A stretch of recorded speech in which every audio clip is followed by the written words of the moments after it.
The Flaxborough Historical Society prided itself on two things: its lack of urgency and its abundance of self-congratulation.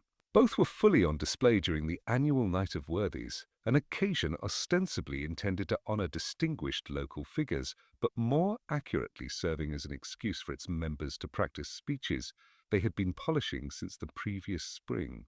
The market hall had been made presentable by means of tablecloths that were whiter than the consciences of some attendees, and by the gentle dimming of lights that discouraged close scrutiny of either dust or fellow citizens. Inspector Walter Purbright attended in his usual spirit of civic diplomacy. Declining such invitations, especially from Chairman Algernon Beasley, tended to breed new and unnecessary forms of suspicion. Beasley, a man whose chest swelled with municipal pride at the slightest provocation, was already in his element. He was delivering a speech about the reliability of the Market Hall Tower clock, which was scheduled to chime at midnight in ceremonial accompaniment to the Society's concluding toast.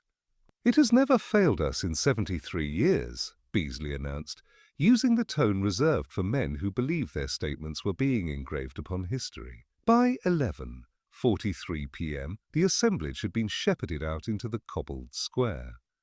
The air carried that faintly medicinal chill particular to late evenings in small English towns. The tower rose above them, its face illuminated by two strategically placed floodlights, giving it the appearance of a sentinel reluctantly enduring its duties. The hands of the clock pointed with stolid accuracy toward 11:47, moving with a sense of purpose unaffected by the chattering mass below. Purbright stood a little back from the group, collar turned up, watching the familiar but not especially beloved rituals of the local worthies. Mrs. Daffodil Briggs, secretary of the society and owner of the loudest whisper in the county, sidled toward him with the air of someone about to impart knowledge she had barely earned. "I have it on certain authority," she breathed, "that the tower clock was inspected only yesterday. Stan Prentice did it, you know, Stan with the eyebrows. Terribly keen on gears. I'm sure he tightened something." Purbright murmured an acknowledgement. Stan Prentice was indeed enthusiastically devoted to mechanical devices, though his repairs tended to leave machinery operating more anxiously than before. At precisely 11:46, Beasley raised his arm to command attention. The group obediently fell silent except for Mrs. Briggs, who required an additional elbow prompt from her husband.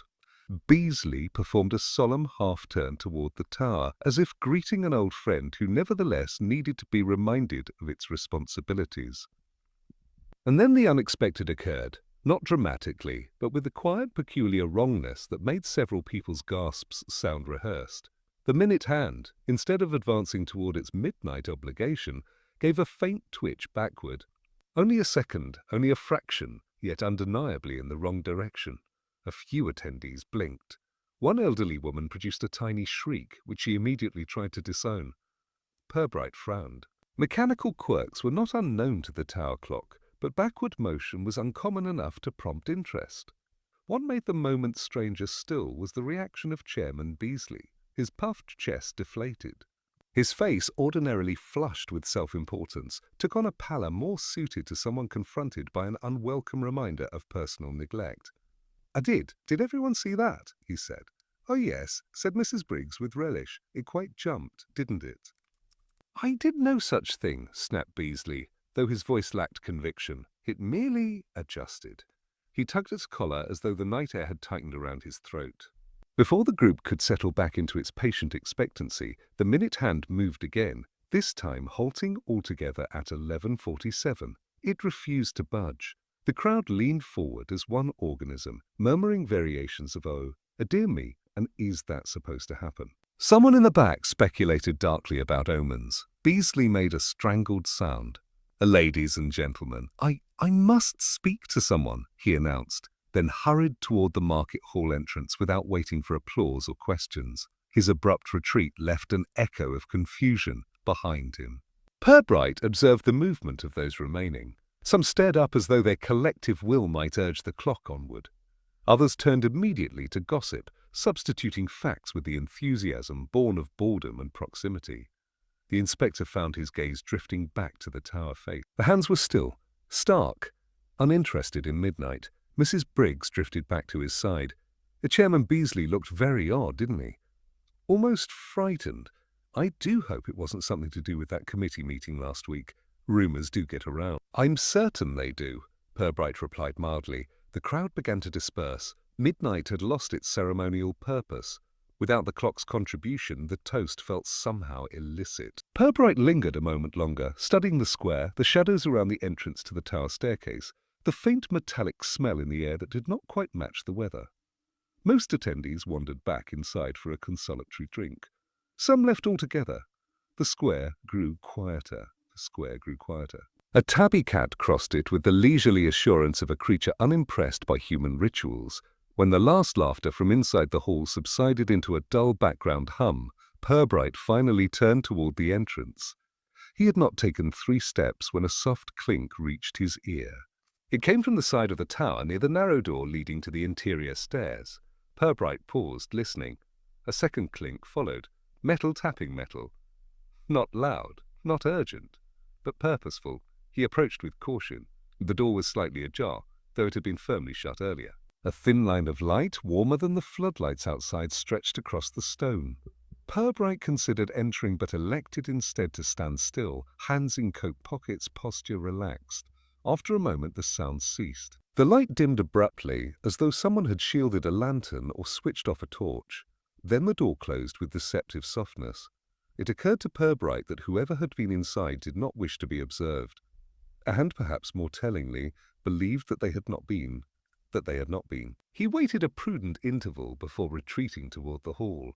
Nothing in his expression betrayed the quiet interest beginning to take root. In Flaxborough, strange happenings seldom announced themselves loudly. They preferred instead to murmur from shadows, from whispers from the small and unremarkable corners where human behavior went to hide.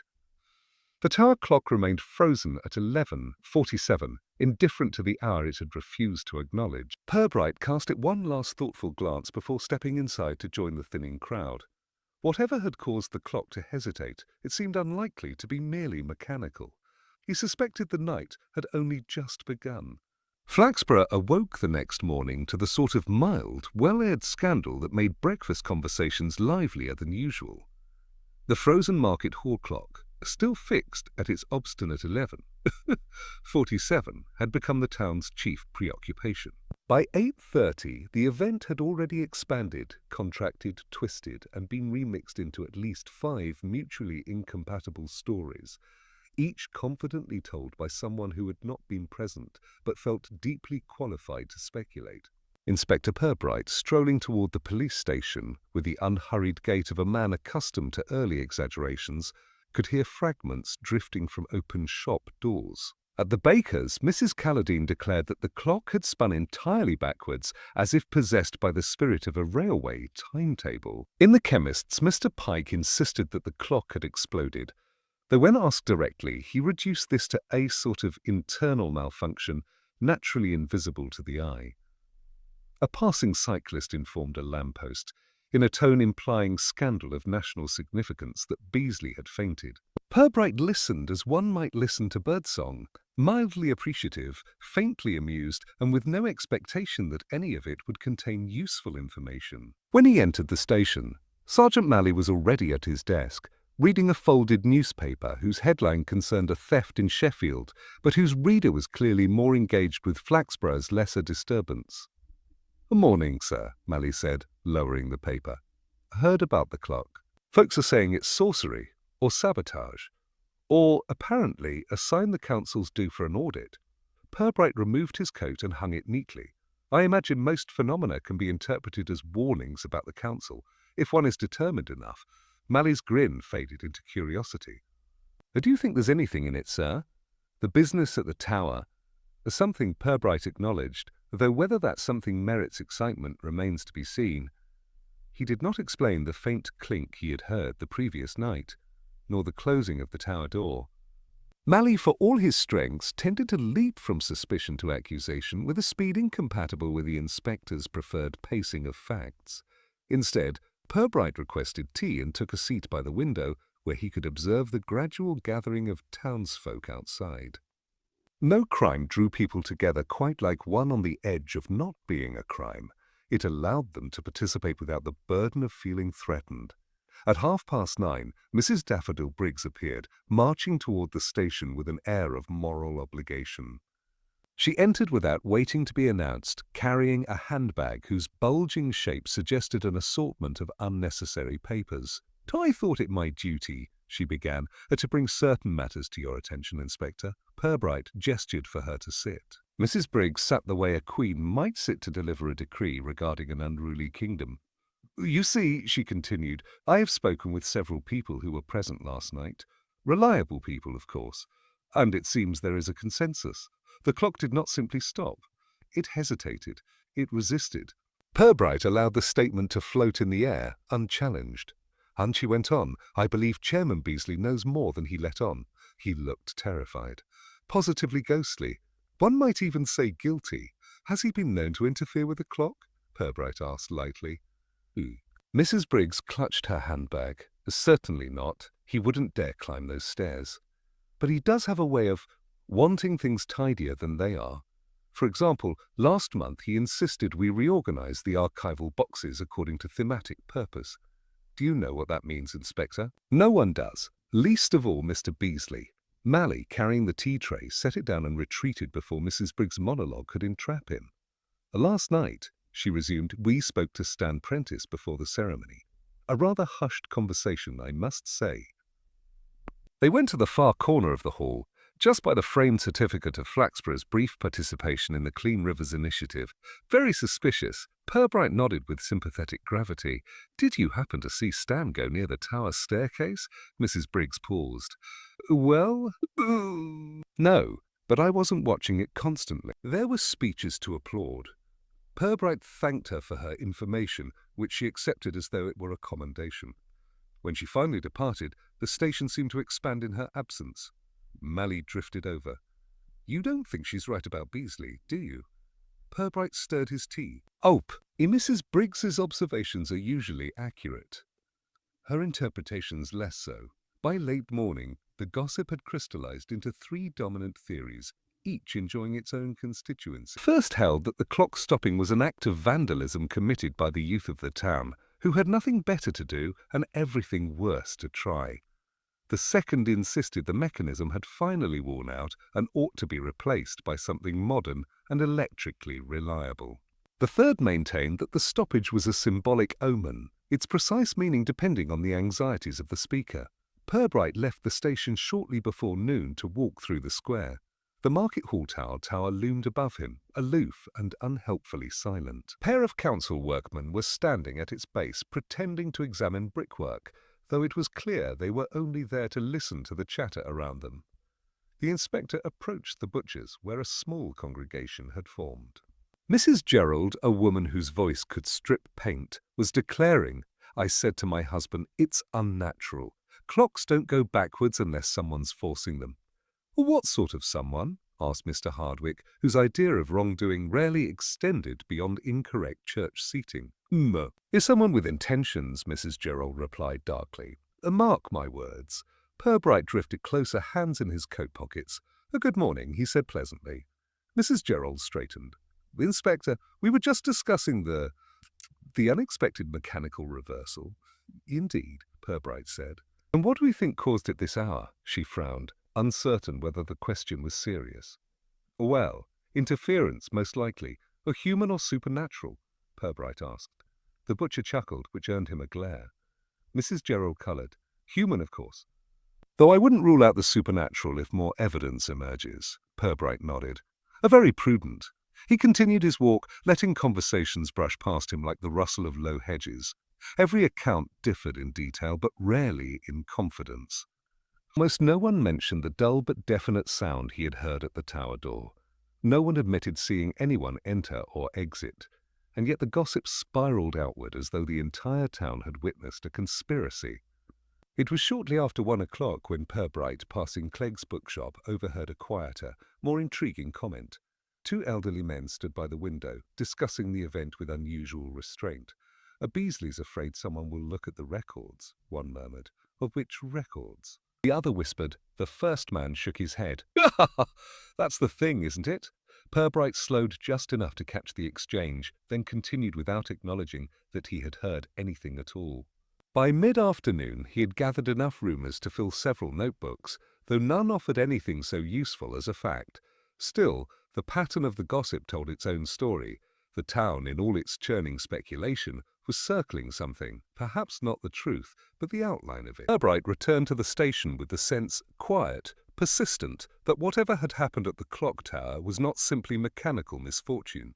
Someone had acted, someone had hidden, and someone, somewhere, was already worried that the inspector might begin asking the right questions.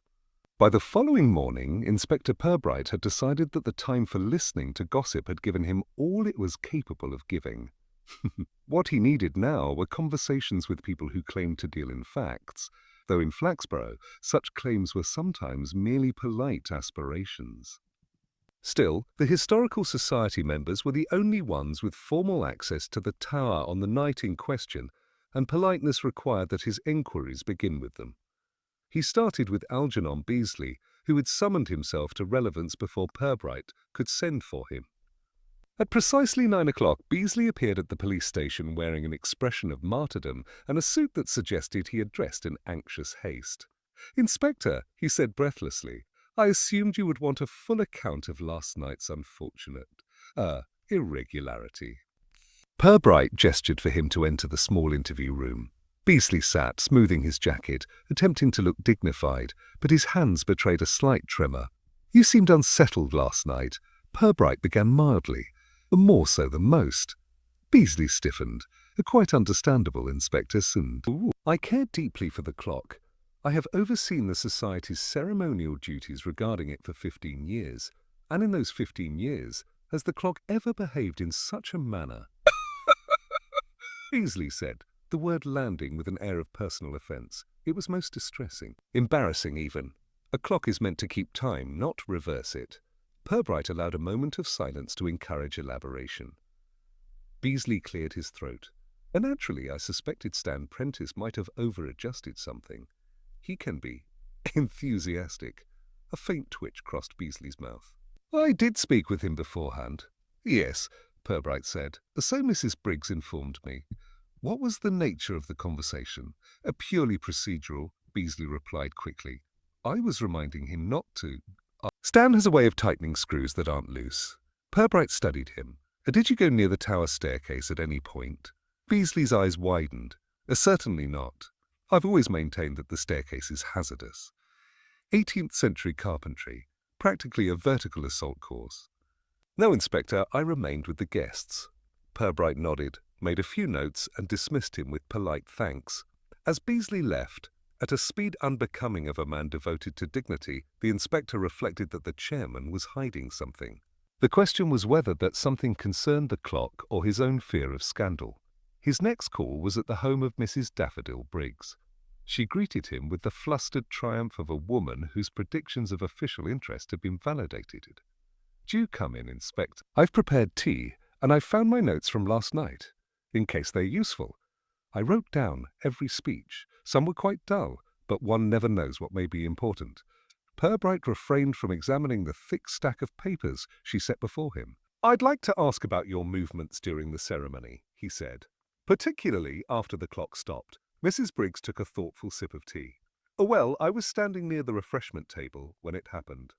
Then there was a great flurry of confusion. Several people said they saw the hand twitch backwards. Others insisted it merely hiccuped. I, of course, saw it move backward, though I do sometimes wonder whether I can trust my eyes given the floodlight glare." "Did you see anyone approach the tower door?" Mrs. Briggs pursed her lips. "Not directly, but I did notice Ephraim Croot near the staircase earlier in the evening. He was carrying his tool kit. I assumed he had been doing some minor repairs in the hall. Croot works for the council, does he not?" "Yes, he's harmless. Talks to the mop bucket sometimes, though that could be loneliness." Purbright thanked her, endured another 10 minutes of unsolicited reflections, and departed before she could produce her second stack of notes. From there, he walked to the modest terraced house of Stanley Prentice, the amateur horologist whose passion for gears was matched only by his obliviousness to social nuance. Prentice opened the door with hands that bore traces of brass polish. "Morning, Inspector," he said brightly. "Are you here about the clock?" "In a manner of speaking," Purbright replied. "May I come in?" Inside the sitting room was an organized symphony of ticking. Clocks of all sizes lined the walls. Mantel clocks, carriage clocks, cuckoo clocks, several of whose birds regarded Purbright with wooden curiosity. "I understand you inspected the tower clock the day before the ceremony," Purbright began. "Yes, indeed," Prentice said proudly. "I do it once a month. Bit of lubrication, check the weights, that sort of thing. Lovely mechanism, really. Quite a shame what happened. What do you think happened?" Prentice scratched his chin. "Well, if it stepped backward, that means external interference. Someone must have moved the hands manually. You'd have to do it from inside. The mechanism's too resistant to shift on its own." Purbright raised an eyebrow. "You're certain?" "Absolutely. Clocks don't reverse unless someone wants them to. Or unless something's stuck in the escapement, but then it would jam, not go back." And did you, Mr. Prentice, go up the tower at any time during the ceremony?" Prentice shook his head vigorously. "No, Inspector. Chairman Beasley asked me not to fiddle with anything during the event. Said it wouldn't do for the guests to think the clock needed supervision." Purbright considered this. Did he seem concerned when he said that? Prentice frowned. Concerned? No. More controlling, perhaps. Wanted everything perfect. Did anyone else have access to the tower key? Only members of the Society Committee. And the Council, of course, though they rarely bother with the clock unless someone complains about the chimes waking their dog. Purbright finished his notes, thanked Prentice, and stepped back into the street just as the church bells chimed 10. The sound felt slightly accusatory. He returned to the station, mind turning slowly, comfortably, gathering impressions like threads to be woven later. Beasley was anxious. Mrs. Briggs was observant but prone to embroidery.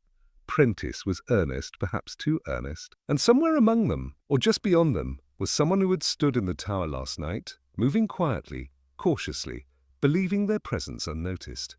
Purbright sat at his desk, reviewing his notes. None of the answers contradicted one another catastrophically, yet each contained a small evasion, a subtle gap. Those gaps formed a shape, not yet visible, but slowly building.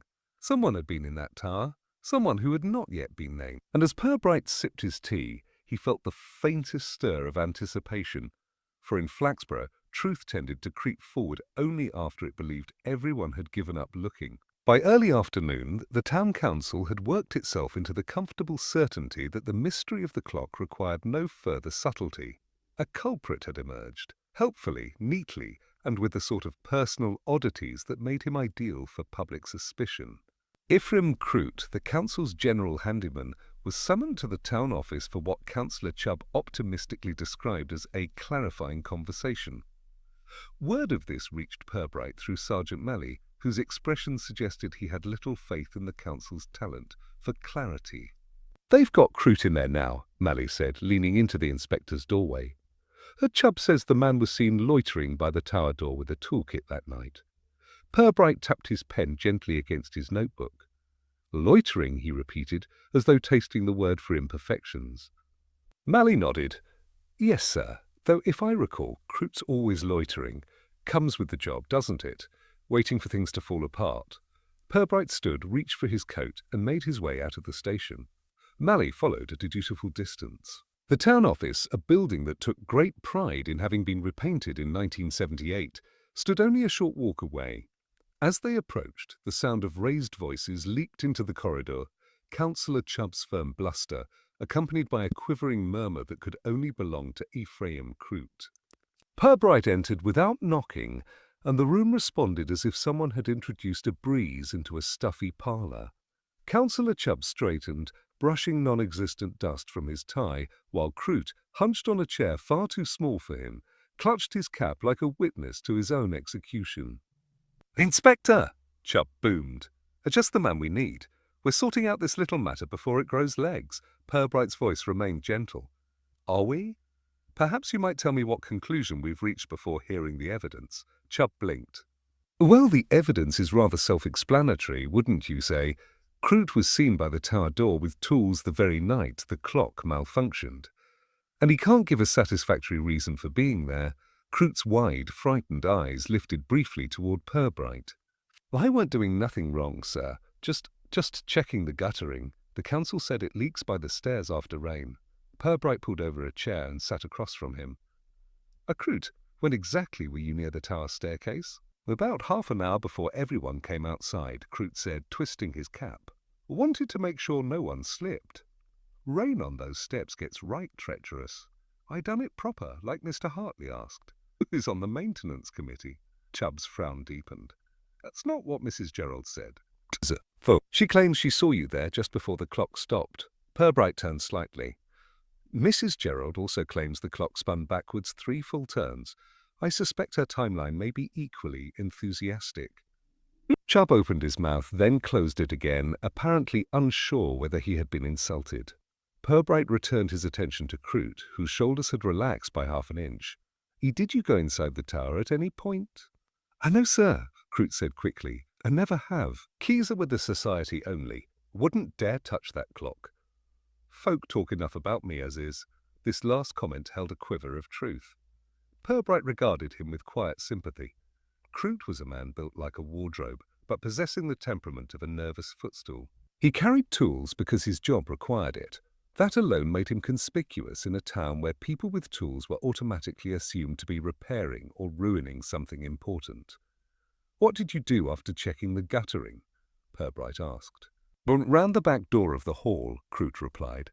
I stood there a bit, had my tea from my flask. Couldn't go inside with all them fancy speeches going on. I didn't want to be in the way. Did anyone see you there? He hesitated. Maybe I saw Mr. Prentice pass by, and Mrs. Briggs's husband. But they didn't stop. Purbright nodded slowly. Councillor, might we step outside for a moment, he asked, rising before Chubb could object. In the hall, away from Croot's hearing, he spoke softly. You intend to pin this on him simply because he was in the vicinity. Chubb puffed up. A proximity is suspicious. A proximity, Purbright said mildly, is also extremely common in small towns. Chubb reddened. But he was carrying tools. His job, Purbright reminded him. Do you think the culprit would have brought a toolkit to tamper with a clock in front of witnesses? Chubb faltered. Well, perhaps not. Croot is frightened, Purbright continued, but not in the manner of a guilty man, more like someone who's accustomed to being blamed. And you may have noticed he did not attempt to deny being present, nor invent a story. Both are promising signs. Chubb sighed, deflated. Then whom do you suggest we look at? Everyone, Purbright said, but one at a time. Preferably beginning with those who had both keys and motives. Chubb nodded reluctantly, and they returned to the room where Croot still clutched his cap with desperate sincerity. You may go, Mr. Croot, Purbright said kindly. Thank you for your time. Croot stood as though released from a spell, his relief so immense it barely fit in the room. Truly, I weren't trying to cause no trouble. Wouldn't know how to move a clock hand even if I wanted to. Truth is, they frighten me a bit, clocks do. Purbright gave him a small reassuring nod, and Croot hurried out, muttering gratitude in all directions. Mally met the inspector in the corridor. Well, sir, is he our man? Not unless guilt has acquired an entirely new set of behaviours, Purbright replied.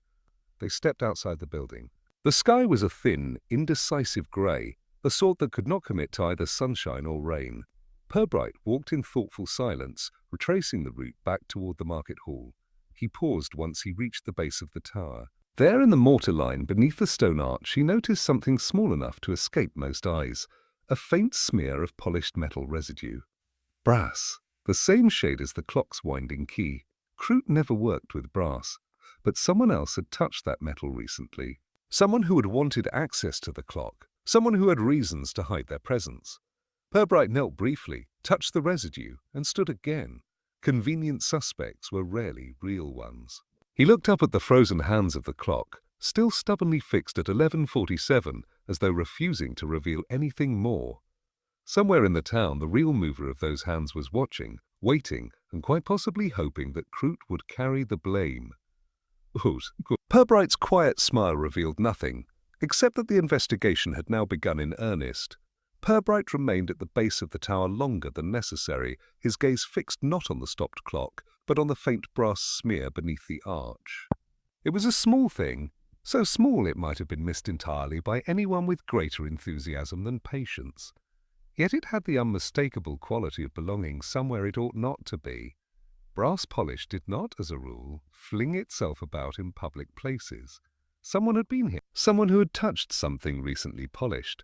As he straightened, the market hall door opened, and Councillor Hartley emerged with the brisk dignity of a man who believed himself in perpetual demand. He saw the inspector and promptly rearranged his expression into one that suggested helpfulness, if only because helpfulness prevented awkward questions. Inspector Purbright, Hartley called, I trust all is proceeding in an orderly fashion, as orderly as circumstances allow, Purbright replied. Hartley nodded, satisfied as though he had personally ensured the universe's cooperation. His gaze drifted to the tower. A nasty business, this clock nonsense. The council hopes you'll resolve it promptly. The annual fair is next month, and the town brochure already features the clock in 3 photographs. I shall endeavour to protect its reputation, Purbright said mildly. Hartley seemed unsure whether that was a jest, so he hurried away before he risked confirming it. Purbright resumed his walk around the hall, considering the residue on his fingertips. Brass polish was unusual enough. But who polished the clock? Prentice would have done so had anyone asked, but he had not mentioned anything of the kind. And Beasley, though fond of ceremony, had neither the inclination nor the nerve to climb those narrow stairs. As he circled the building, a flicker of colour near the cloakroom window caught his attention. Something small, glinting dully in the sunlight, rested on the sill. He approached, and the closer he came, the more certain he felt of its significance. It was a winding key, a brass key no longer bright with regular use but unmistakably the sort employed to wind the tower clock. Purbright lifted it carefully. The metal bore fresh smears of polish, the same shade, the same texture as the mark beneath the tower arch. The teeth of the key still carried a faint trace of grease, the sort used for clock gearing, but the key was not in the tower. It was not even inside the hall. It was resting on the outside sill of a cloakroom window, nobody used unless they were late for meetings or attempting to avoid the speeches of Chairman Beasley. Purbright turned the key over slowly, allowing the weight of it to settle into his thoughts. The clock was rarely wound. It required only monthly maintenance, and Stan Prentice had not mentioned misplacing the winding key. If he had lost it, he would have spent half the night panicking over it. So someone else had moved it. He stepped inside the hall through the side entrance. It was quiet except for the faint hum of fluorescent lighting and the muffled shuffle of someone in the main corridor. Purbright followed the sound and found Mrs. Hardstaff, the market hall's caretaker, carrying a bucket and mop with the unhurried determination of someone accustomed to the aftermath of civic gatherings. "Morning, Inspector," she said, pausing to shift the mop handle. "Are you here about that business with the clock? Everyone else is." Purbright held up the key. "Have you seen this before?" And Mrs. Hardstaff squinted, then gave a little puff of indignation. "That shouldn't be out here. That's the clock key, always kept in the small drawer of the committee cabinet. Only the society committee touches it. I dust that cabinet every week. And was it in the drawer yesterday? Oh yes, I remember, because Mrs. Briggs complained that the drawer stuck. She always complains when a drawer expects her to use a bit of strength." Purbright filed that away. "Has anyone else been near the cloakroom since last night?" "Not this morning," Mrs. Hardstaff said. But late last night, after the crowd thinned, I thought I heard someone go in. I was clearing the refreshment table, and I heard a thump in there. I looked in afterward, but whoever it was had gone." Purbright considered her words carefully. Did anything seem out of place?" "The coat rack was straightened," she said. "Which is suspicious, since Mr. Beasley had knocked one side of it crooked earlier and didn't notice. I'd planned to fix it in the morning, but someone got there first." "Someone tidy," Purbright murmured. Mrs. Hardstaff gave him a startled look, then returned to her duties. He left the hall with the key in his pocket, feeling the curiosity around the matter take on a new texture. It was not simply misplacement. It was deliberate movement. The person who had used the key hadn't attempted to hide it. They had simply abandoned it in a place where it might be overlooked for days, but not long enough for morning light. Purbright crossed the square and made his way toward the bakery, where he suspected one particular source of information might be found. Mrs. Calladine, whose opinion regarding all matters mechanical was forged from pure conjecture, was arranging pastries in the window when she spotted him. "Inspector!" she exclaimed, stepping outside with a flourish that suggested the pastries could fend for themselves. "I hear you've nearly solved the whole affair. Everyone's saying so I must be careful whom I impress." Purbright replied pleasantly, "May I ask, did you see anyone near the cloakroom window last night?" Mrs. Caladine's eyes widened with relish. "Funny you should ask. I was outside having a word with Mrs. Pym. You know how she goes on about her bunions, and I noticed someone standing by that very window." "Who?" She leaned closer. "It looked like a man, medium height, dark coat, moving quickly. Couldn't see his face. Did he go inside? No. He moved away as soon as he noticed me, though I couldn't swear he realized I'd spotted him. Slipped round the corner and vanished." Purbright thanked her, though he suspected her recollection was embroidered with the usual Caladine flair. Still, someone had been there, someone with purpose. He walked back toward the station, the winding key weighing more heavily in his pocket than its metal justified. A small object, yes, but small objects often revealed the truest intentions. The clock had been touched by someone who should not have touched it, someone tidy. Someone familiar with access points. Someone who had polished the key, perhaps to remove older fingerprints, perhaps to disguise their own. Someone who lingered in shadows and avoided being seen. The trivial detail was no longer trivial. It was the first solid thread. Purbright, feeling the faint pleasure of recognition, let the thread coil quietly into his mind. It would lead somewhere, and whoever had moved that key had already taken one step too many. Inspector Purbright returned to the station with the winding key resting in his pocket like a polite but insistent reminder.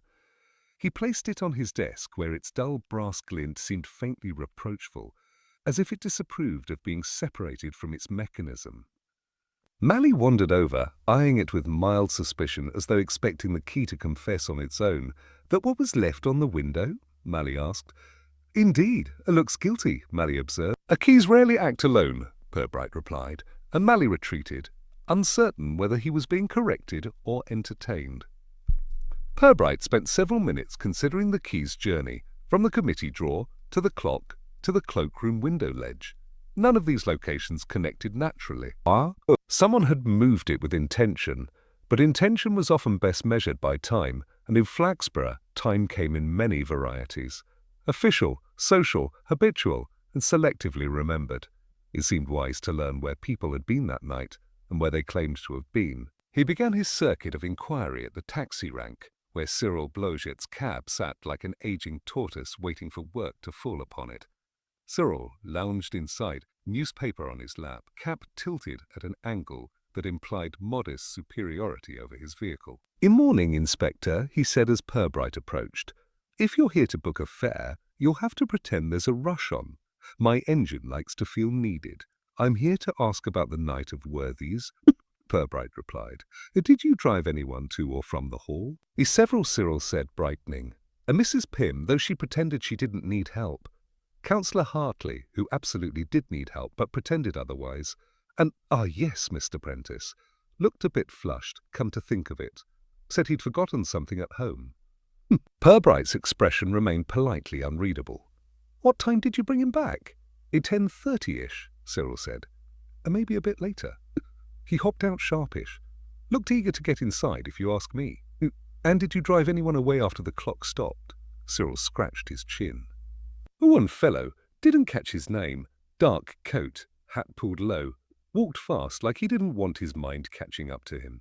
Got in without a word, asked to be taken to the corner of Stottle Lane, wouldn't say why. Did he seem familiar? Not exactly," Cyril said slowly. "But there was something about him, like I'd seen the back of him in a queue somewhere." Purbright thanked him and continued on. His next stop was Pender's bookshop, where the proprietor, Mr. Lucius Pender, was rearranging a display of books into a formation so symmetrical it bordered on spiritual devotion. Pender greeted Purbright with the air of a man prepared to defend the honour of literature against any implied criticism. "Inspector, if you're looking for the new railway histories, they're delayed. Publishers, you know. I'm visiting regarding the Market Hall clock." Pender's posture stiffened. The incident. He spoke the word as though it were distasteful and possibly contagious. "Where were you when the clock stopped?" "Here," Pender said firmly. "I do not attend the night of worthies." "Oscar, Oof. I find ceremonial gatherings encourage people to talk longer than their thoughts merit. Did you close at your usual time? 9:30, Pender replied. Same as always. Purbright tilted his head. Yet Mrs. Hardstaff believes someone slipped into the cloakroom around 11:15. That rules me out entirely, Pender said with a touch too much relief. Purbright let the subject rest. Pender was unlikely to climb a staircase willingly, let alone at night. Outside, the inspector crossed paths with Miss Harby, who ran the watch repair shop on Trindle Lane. Her shop window displayed an improbable number of ticking devices, many of which appeared to be working in separate understandings of time.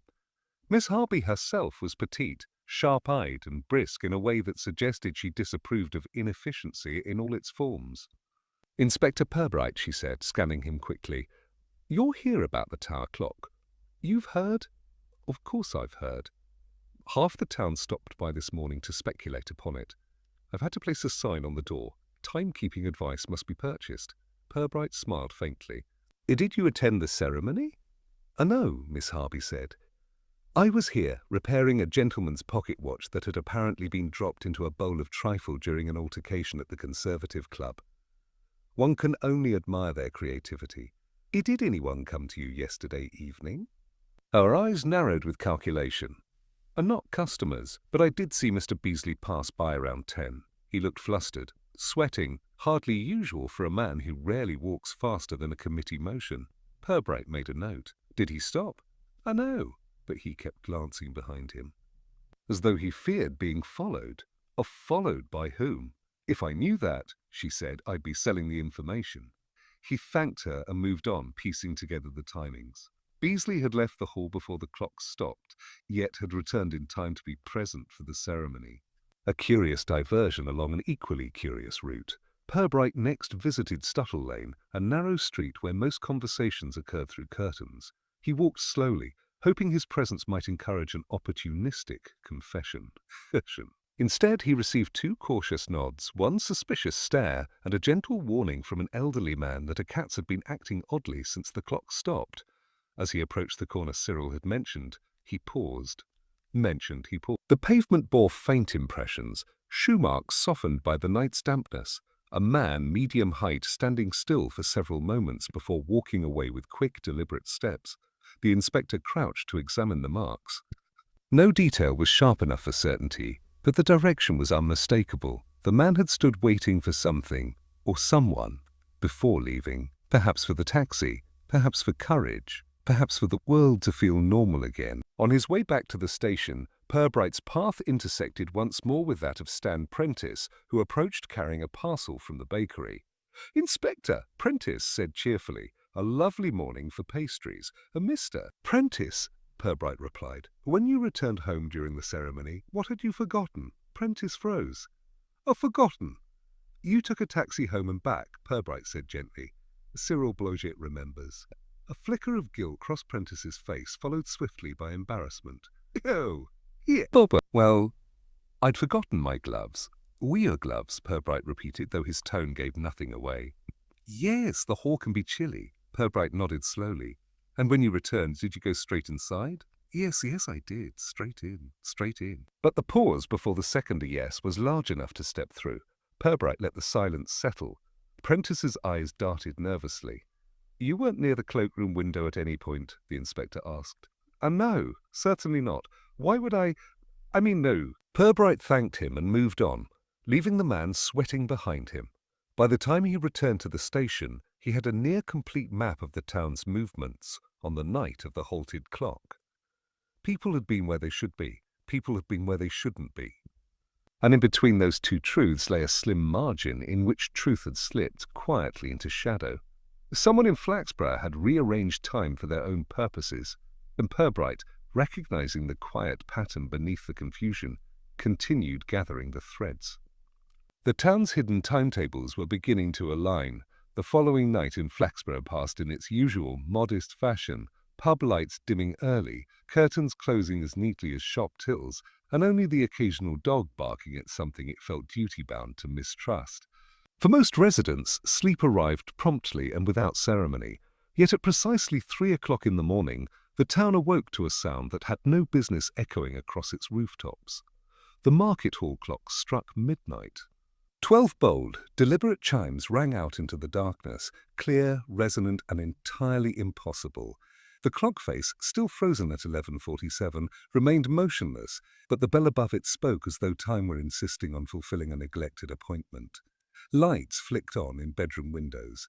People sat up, startled, confused, cross, and for those awake enough to listen, a second oddity presented itself. After the 12th chime, the bell gave a faint, uncertain half-tone, as if someone had tugged the mechanism a fraction too far. By morning, the story had doubled in strangeness and quadrupled in volume.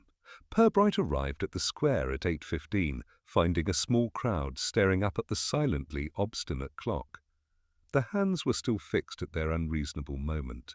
11:47, refusing to acknowledge either night's events. Mrs. Daffodil Briggs was loudly explaining to anyone within range that she had predicted only yesterday that the clock was preparing one of its episodes, though she had offered no such prophecy.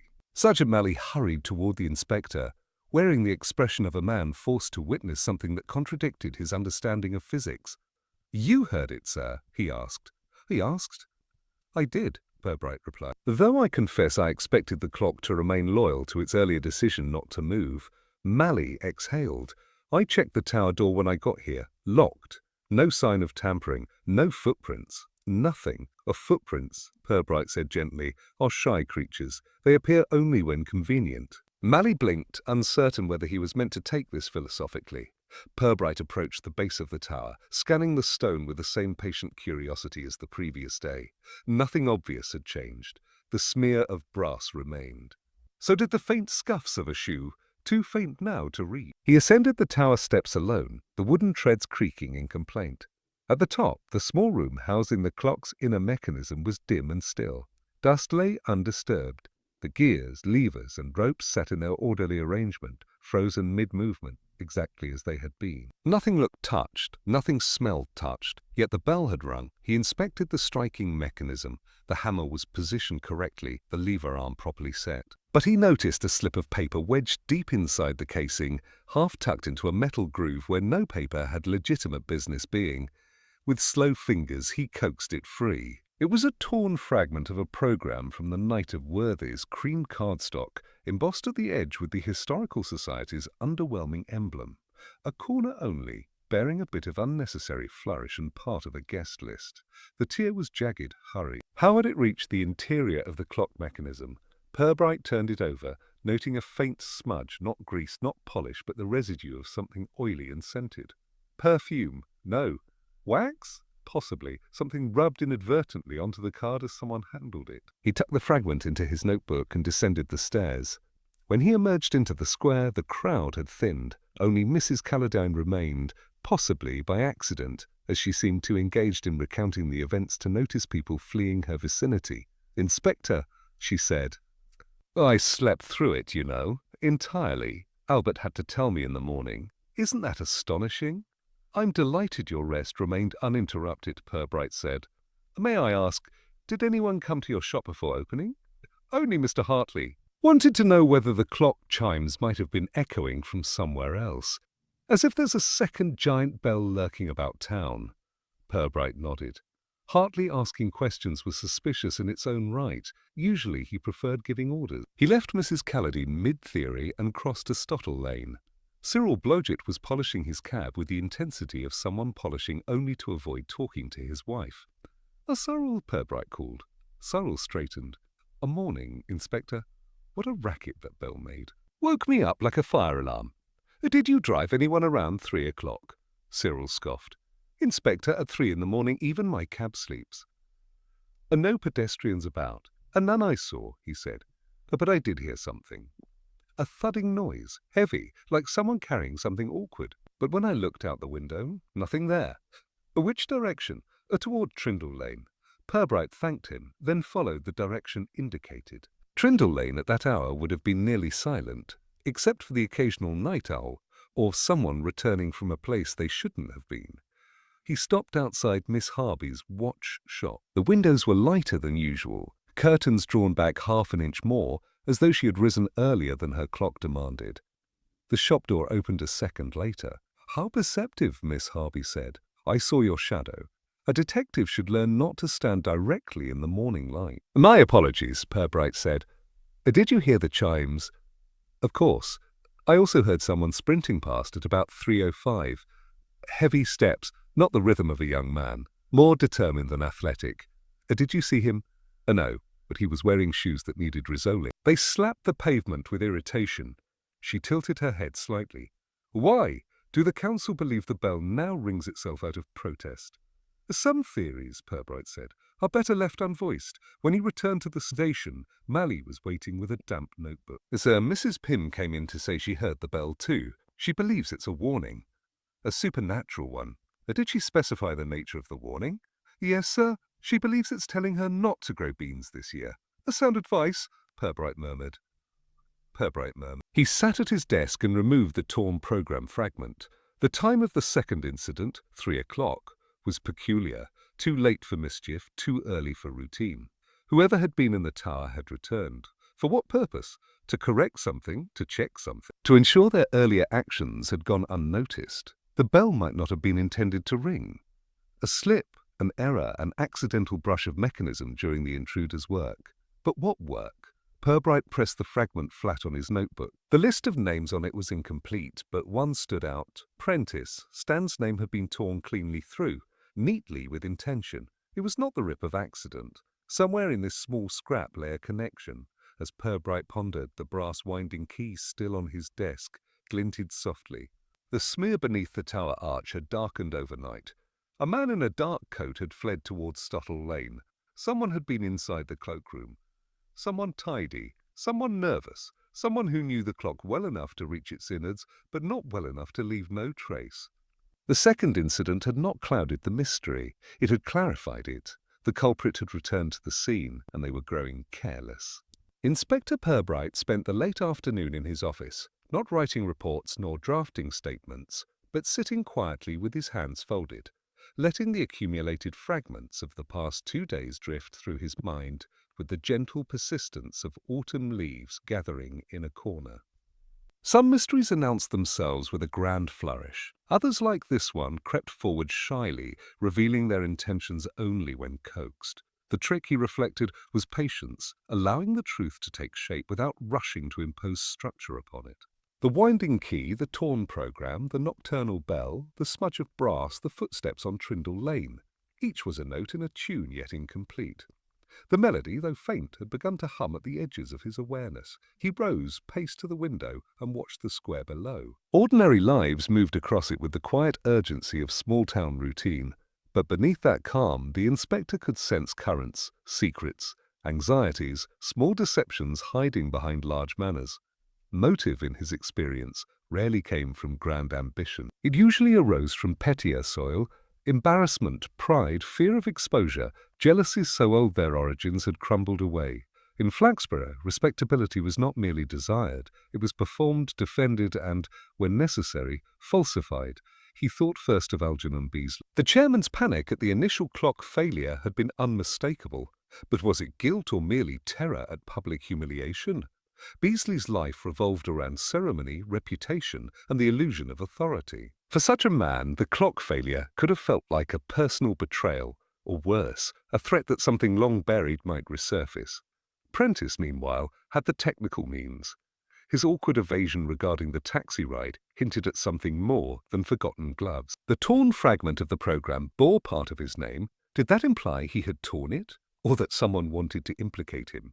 Amateur enthusiasts possessed passion, sometimes too much of it. A man who spent his evenings coaxing perfection out of reluctant gears might not tolerate flaws in the great tower clock without intervention. But intervention alone did not explain the secrecy. There was also Councillor Hartley, composed, tidy, and always conveniently adjacent to the edges of responsibility without being directly accountable for anything. His late-night stroll past the watch shop, his anxious queries about the chimes, his general dislike of surprises, all seemed at odds with the unhurried rhythm of his usual life. Then there were the quieter figures, the unseen man in the dark coat fleeing down Stottle Lane, the person who entered the cloakroom after the ceremony, the one who straightened the coat rack. Tidy people often revealed themselves accidentally. Untidy people never attempted such a thing. Purbright returned to his desk and opened the program fragment again. The tier was clean on one edge, jagged on the other. The embossed crest had been partially ripped through, suggesting the person tearing it had done so hastily, perhaps to remove a name or comment scribbled on the back. But when Purbright held it to the light, he noticed the faint remains of graphite, maybe a word, maybe a line, smudged beyond legibility. Someone had tried to erase something. Someone tidy, yes, but also someone frightened. He placed the fragment next to the winding key, aligning them like two parts of a puzzle. Motives, he reflected, often lurked not in the action, but in the fear leading up to it. People tampered with clocks not to disrupt time, but to manipulate it, to create a moment, to hide a moment, or to obscure who was present when. The bell striking at 3 had been the intruder's mistake. No one intending stealth would willingly awaken an entire town. But what if the person had not meant to touch the striking mechanism at all? What if they had been searching, checking whether their earlier task had succeeded or whether something left behind might incriminate them? The torn program had not been in the mechanism by accident. It had been dragged in, caught on something, perhaps a sleeve, a pocket, a hand fumbling where it should not be. Purbright leaned back, considering the narrow tower room. Very little space, very little chance of moving without brushing against the machinery. A hurried intruder could easily snag a loose program corner. He closed his notebook and descended to the station's main office, where Sergeant Malley was wrestling with paperwork. "Oh, Malley," he said gently, "tell me, who has access to the town's ceremonial records?" Malley blinked. "Records, sir? Sir, are the Historical Society's minutes. Membership lists, old reports, anything the committee likes to keep filed."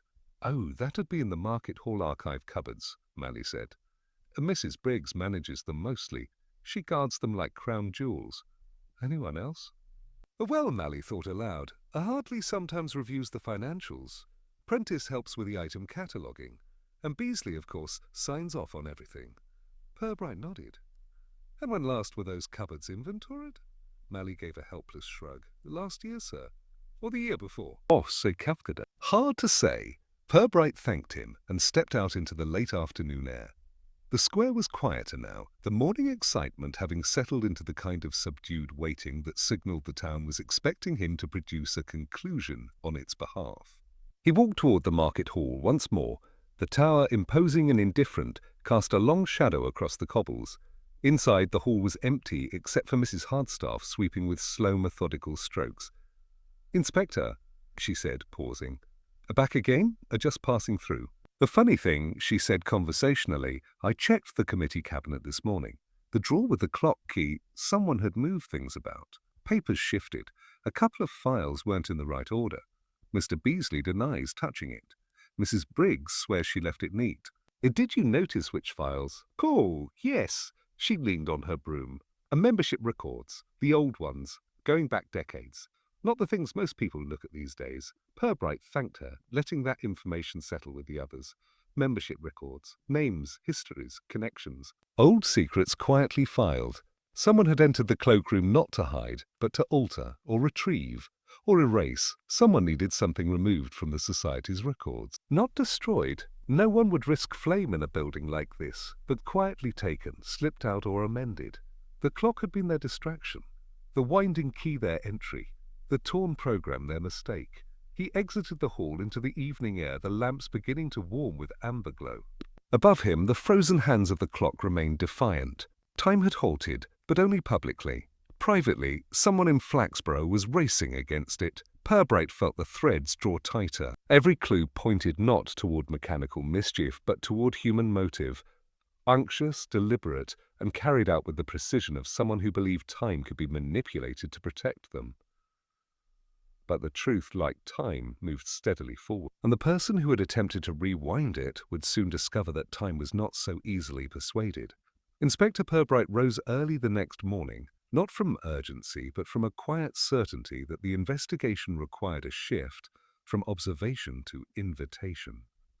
The pieces of the puzzle were no longer scattered. They were circling a single point. It was time, he thought, for a conversation that felt harmless, unthreatening, almost accidental. something gentle, yet placed with enough precision that the guilty party could not help but react. He brewed a slow cup of tea, allowing the procession of thoughts to pass unhurriedly. Someone had altered the Historical Society's records. Someone had climbed the clock tower twice. Someone had handled the winding key, polished it, used it, abandoned it. And someone, quite possibly the same someone, had returned at 3 in the morning and made enough noise to draw a bell's complaint. But of all the suspects, only one had both the necessary knowledge and the necessary anxiety. Stanley Prentice, the enthusiastic horologist. Not guilty by certainty, Purbright never permitted himself that luxury, but guilty by behavior, by fear, by the fragile tremor in his voice when questioned, by the way he had flinched at the mention of the cloakroom window, and by the torn program bearing the faint remnant of his name. Yet Purbright knew better than to confront him directly. Direct confrontation was for lesser detectives and more robust criminals. Here, what was required was a nudge, a small conversational stone dropped into a still pond, its ripples revealing where the water hid its secrets. He left the station shortly before 10 and walked the familiar path to Prentice's house. Outside, the ticking of interior clocks formed a faint percussion through the brick walls. Purbright knocked gently. Prentice answered with the startled expression of a man opening the door to an overdue bill. His hair was rumpled, his spectacles slightly skewed, and his shirt bore the imprint of having been slept in. "Inspector, I wasn't expecting." "Well, anything, really." Purbright smiled mildly. "I hoped I might borrow some of your expertise this morning. Nothing alarming." Prentice's shoulders relaxed by a fraction. "Expertise? Mine? You have a superior understanding of clock mechanisms," Purbright said. "And there is something I wish to ask that only a horologist might find interesting." This was not precisely true, but Purbright valued the psychological effects of flattery. Prentice brightened modestly and stepped aside to let him in. The sitting room was a forest of ticking sounds. Clocks on every surface, clocks on shelves, clocks whose hands advanced solemnly, others that spun with nervous energy. The air smelled faintly of oil, varnish, and the peculiar devotion of someone who conversed more confidently with machinery than with people. Purbright took a seat, though cautiously, to avoid sitting on a wayward pendulum. Prentice perched on a stool, hands clasped as though bracing for judgment. "I've been thinking," Purbright began in a casual tone, "about the behavior of the tower clock, particularly its reversed motion. And later, its unexpected striking." Prentice swallowed. "Yes, Inspector.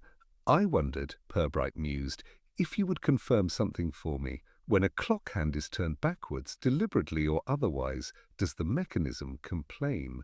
Prentice blinked. "A complain? A make a sound," Purbright clarified lightly, "or resist. I am curious whether such resistance would be noticeable to the person turning it." Prentice stared at him as if the question had stripped away his skin. His fingers twitched. A pulse leapt visibly at his temple. "Well," he said, voice cracking into a higher register, suppose if someone were to force it backward, it might make a slight noise, a clink, or a grind, something like that.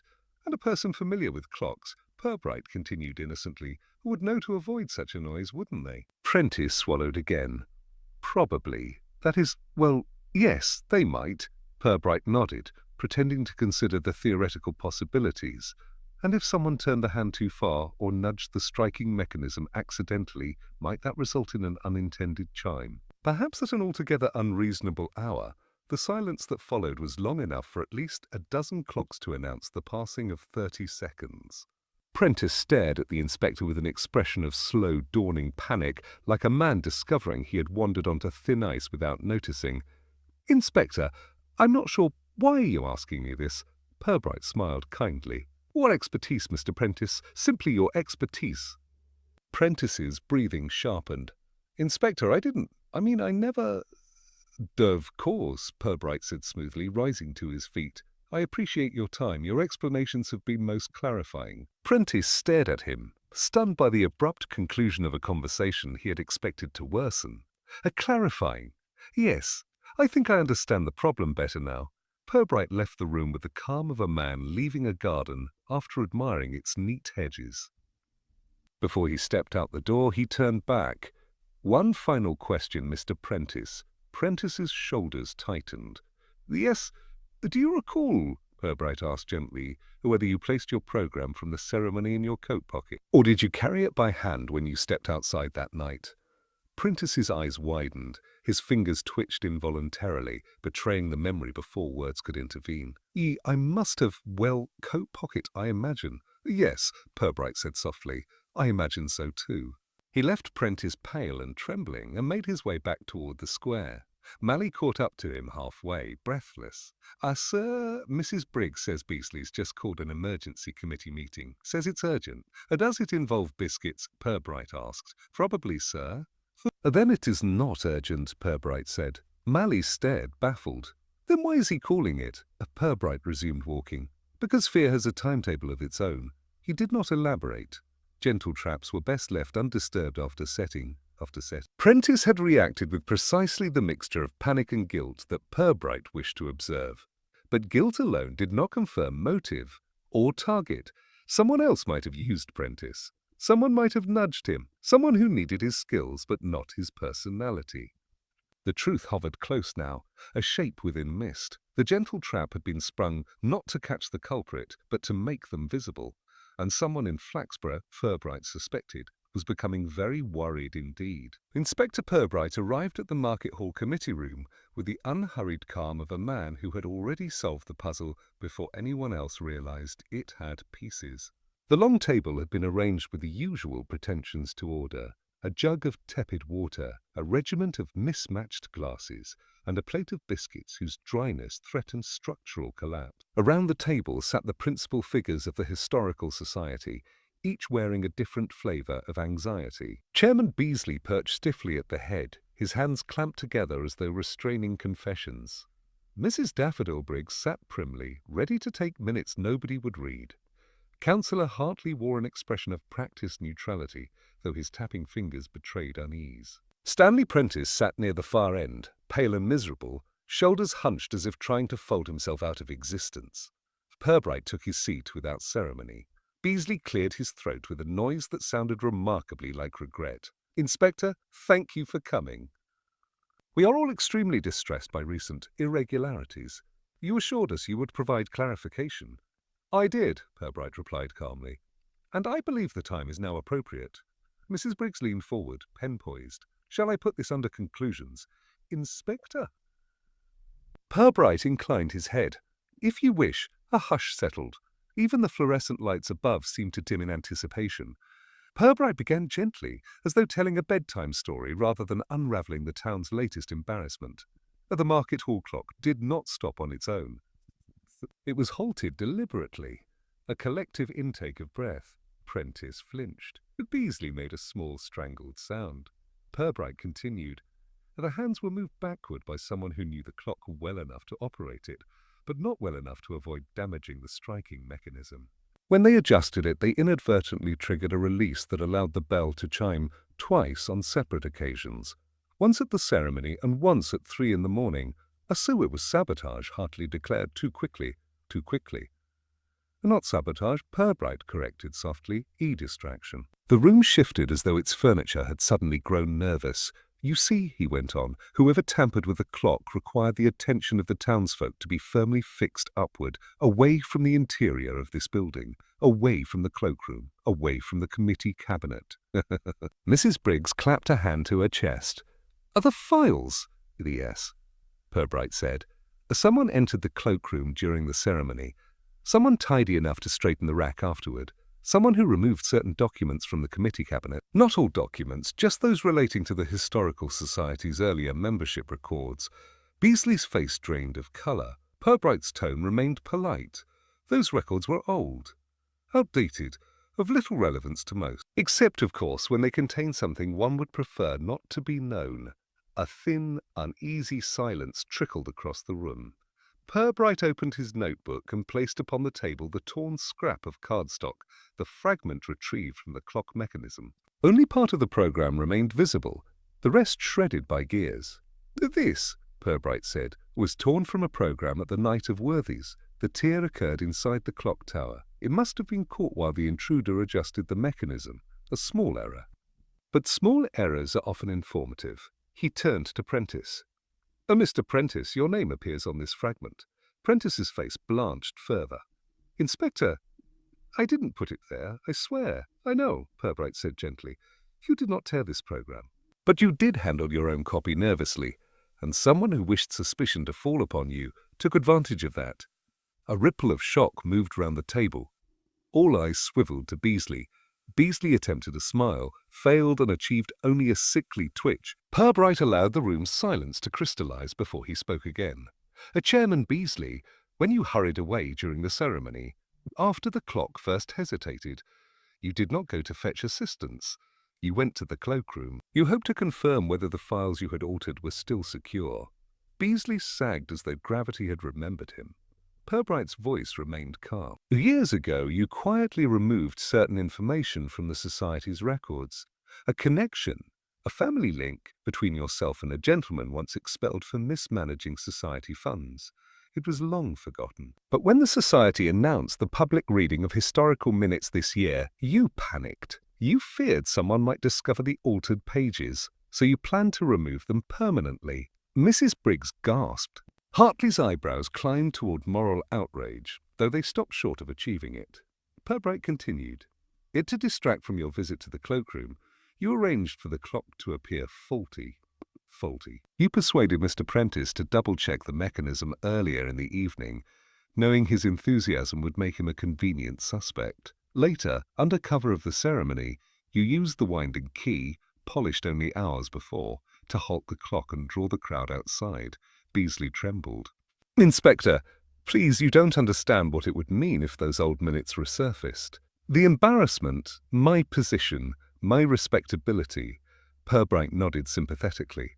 "I understand perfectly. Respectability is a delicate mechanism. It requires careful winding." Prentice stared at Beasley, betrayal mixing with relief. Purbright continued in gentle tones, as if concluding a lecture. "When you returned at 3 in the morning, you intended to recheck your alterations, but you tripped the striking mechanism. The bell chimed, and the town awoke." "That was your misfortune," Beasley whispered. "I only wanted to prevent disgrace." "A disgrace," Purbright replied, "is often less damaging than the effort required to prevent it." The room fell silent, a silence that carried weight, disappointment, and the faint echo of 12 unwanted chimes. After a long moment, Purbright closed his notebook. "I shall, of course, provide a recommendation to the council. This will be handled discreetly. No charges, no publicity. But you will step down from the Historical Society, with dignity and without clocks." Beasley nodded weakly, the fight dissolving from him. Mrs. Briggs dabbed her eyes, whether from shock or dramatic opportunity. Hartley sighed, relieved that scandal could still be contained within municipal walls. Prentice exhaled shakily, the burden of suspicion lifting at last. Purbright rose with his usual mild expression. "A gentleman. Ladies. Time, I believe, has been explained." He left them to their uneasy thoughts, stepping into the cooler hallway where the distant hum of the building felt strangely peaceful. Outside, the sun had begun to set, casting the tower's frozen face in warm light. The hands still read 11:47, but for Purbright the clock was no longer a puzzle, merely a witness whose silence had been eloquent. Flaxborough, having revelled in the brief excitement of a mystery, resumed its customary rhythm with the quiet satisfaction of a town returning to its favourite armchair. By the next morning, the great clock above the market hall had been temporarily silenced, out of mercy perhaps or mechanical fatigue, and a notice had been pinned to the tower door announcing its scheduled maintenance. No mention was made of reversed hands, nocturnal chimes, or embarrassed chairmen. The town preferred its explanations tidy, even when the truth had required some determined brushing. Inspector Purbright crossed the square at 9:30, nodding to familiar shopkeepers and the occasional early shopper. A cool breeze carried the faint scent of bread from the bakery and the sharper tang of varnish from Miss Harby's shop, where she was already hunched over a wristwatch with surgical concentration. The market hall looked almost offended by the absence of sound from its tower, as though robbed of its most expressive feature. But the silence suited the town. Aspro preferred its scandals whispered, not told. Near the benches on the square's edge, Mrs. Daffodil Briggs was engrossed in conversation with Mrs. Calladine, who was supplying her usual mixture of certainty and imagination. Oh, my dear, Mrs. Calladine was saying, I always suspected the clock was too proud for its own good. These old structures get ideas, you know. I read somewhere that buildings retain emotions, Sen. That would explain the draft in the committee room, Mrs. Briggs replied gravely. Purbright passed them without slowing. He had no wish to interrupt speculation. It was the town's favourite sport, and far too delicate to disturb with facts. At the station, Sergeant Malley was sorting through a crate of misfiled reports with the grim resolve of a man unravelling a knot that fought back. He straightened when Purbright entered. "A morning, sir. Everything settled with the society?" "Oh, as settled as possible," Purbright replied, removing his hat. "A Mr. Beasley visited the council this morning. He will resign his position quietly." "A shame," Malley said, though without conviction. He wasn't a bad sort, just fond of being important. "Importance is a dangerous hobby," Purbright murmured, taking his seat. Malley nodded thoughtfully, then lowered his voice. "And the records, sir?" "The ones he took." "They would be returned," Purbright said. "Discreetly. No lasting harm done." "Good to hear." Malley paused. "Folk are already saying you solved the whole thing by noticing a bit of dirt on a doorstep." "It was brass," Purbright corrected. "Still counts as dirt," Malley said cheerfully, and resumed his battle with the paperwork. Purbright settled in to write his official report, though he found himself lingering over the opening lines. Cases like these were never straightforward to summarize. Human motives resisted neat categorization. They slipped, blurred, hid behind circumstance. Beasley's actions had not been malicious, just cowardly. Fear of public shame had driven him toward deception, then toward clumsy attempts to conceal it. Prentice's involvement had been largely unwitting, his passion manipulated by a man desperate enough to exploit it. And the town, naturally, had provided the chorus of gossip necessary to obscure the truth until it was nearly embarrassingly visible. By noon, the report was complete, sealed, and set aside. Purbright stretched, feeling the pleasant ache of a morning spent in quiet thought. He wandered out of the station and into the square, letting the sunlight warm his face. Life drifted around him with gentle familiarity. A child riding a bicycle too large for him, a farmer leaning against his lorry to chat with the postman, the librarian hurrying across the cobblestones as though late for an appointment with overdue books. It was at that moment that Stanley Prentice approached, clutching a parcel wrapped in brown paper. His eyes flicked nervously toward the tower before settling on the inspector. "Inspector Purbright," he said, clearing his throat. I brought this a token, I suppose, to thank you." Purbright accepted the parcel with mild surprise. Inside was a neatly restored carriage clock. Gleaming modestly, its ticking soft and precise. "You repaired it yourself?" Purbright asked. Prentice nodded. "It was broken. It seemed appropriate." "Thank you," Purbright said. "But you need not have troubled yourself." Prentice shook his head. "It's no trouble. And I wanted you to know I'd never have gone near the clock tower if not for Mr. Beasley telling me something was wrong. I truly thought I was helping. I didn't realize. Well, any of it." "I know," Purbright said gently. "You were used, but not unkindly." Prentice's shoulders lowered a fraction. "He was afraid," he murmured. "It's strange. If he'd just asked for help, real help, none of this would have happened." "A fear rarely asks for help," Purbright said.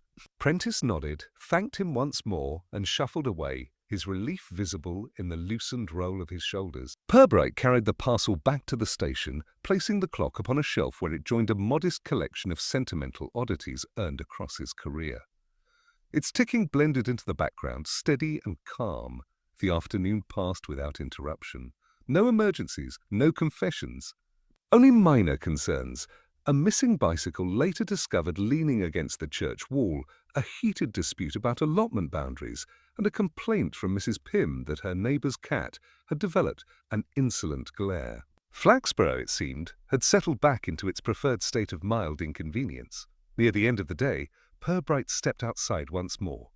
The sun had dipped low, casting long shadows from the tower. The clock's hands still rested at 11:47, awaiting the repairman scheduled for the next morning. Without the chimes, the square felt almost contemplative. People passed beneath the silent face of the clock without giving it more than a glance. The incident that had shaken the town 2 days earlier was already shrinking, retreating into anecdote. Soon, It would become one of those episodes recalled with affectionate exaggeration. The night the clock rebelled, or the midnight that arrived twice, Flaxborough forgave quickly. It also forgot quickly, a trait with advantages, Purbright reflected, and certain dangers. He lingered a moment longer, then turned back toward the station with the gentle satisfaction of a man whose work, for now, was done. In his office, the new carriage clock ticked firmly, confidently, marking time in a steady rhythm that required no secrecy, no manipulation, no backward steps.